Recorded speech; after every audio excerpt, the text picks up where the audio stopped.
Well, I promise you that this bass behavior that we're going to witness right here is one that very few people have ever seen before. In fact, I'm going to go ahead and freeze frame this video right here, this frame, and this exact spot is where I'm going to want you to watch or take a look at later.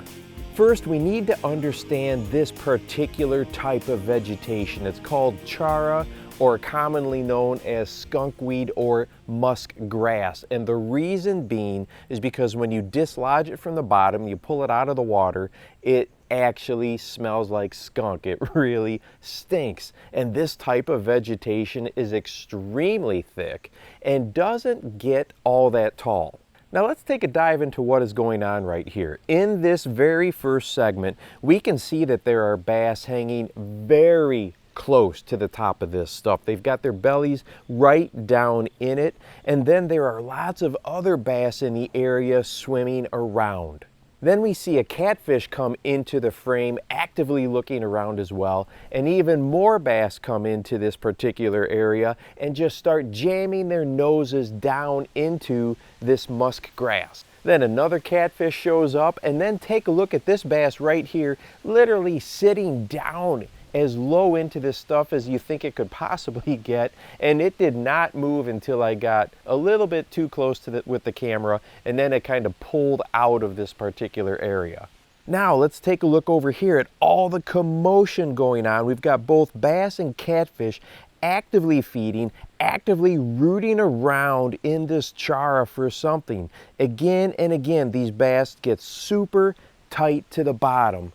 And then this happens. Remember that freeze frame that I had you look at earlier? Well, look right here. Watch this, and then I'm going to explain what I believe is happening, but this bass emerges from being completely hidden. Let's take a look at that again. This fish takes the thought of burying up in vegetation to an entirely new level. Often as anglers, when we're fishing the thick stuff, what we're noticing is from above the water, our point of view, you know, mats, emergent vegetation, whatever it might be, but underneath it, it's very open water, and that's where the bass like to hang out and swim, is in that open water underneath these mats. Well, this isn't the case. This is not some matted up vegetation with open water underneath. This is just a super thick vegetated mat.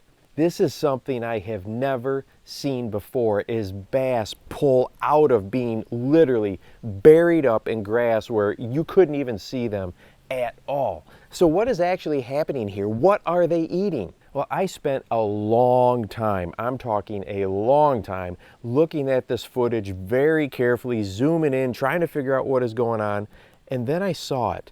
We have got young of the year panfish hiding down inside of this vegetation in that really thick stuff. Here we can see some right here over the top of this vegetation. These predators were very aware that these small panfish were down inside of this chara or muskgrass, and they had no hesitation at going in there to get them or push them out.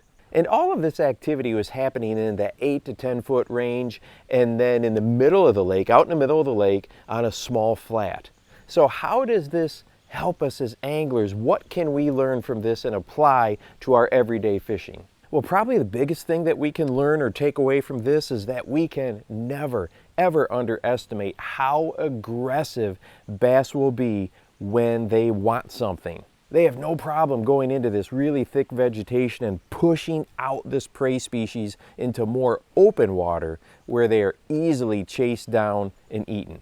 And second, we can't really discount the fact that how curious bass are. It doesn't take much commotion from our lures hitting the bottom, dragging on the bottom, getting stuck in something on the bottom to draw their attention and pull them in. And this footage also reinforces the fact that when we get our lures hung or stuck on some vegetation, instead of giving up on that retrieve, a couple of things need to be taken into consideration. One, when we pop that lure free of that vegetation, we know that can trigger that immediate reaction bite, right? When something's just dashing in front of them and they react to it. But the other thing is that when we pull those lures out or pop those lures free of that vegetation, it could also imitate prey species getting dislodged from that stuff. So we don't give up on a cast just when you get stuck. Try to pop that free and be ready for that immediate strike.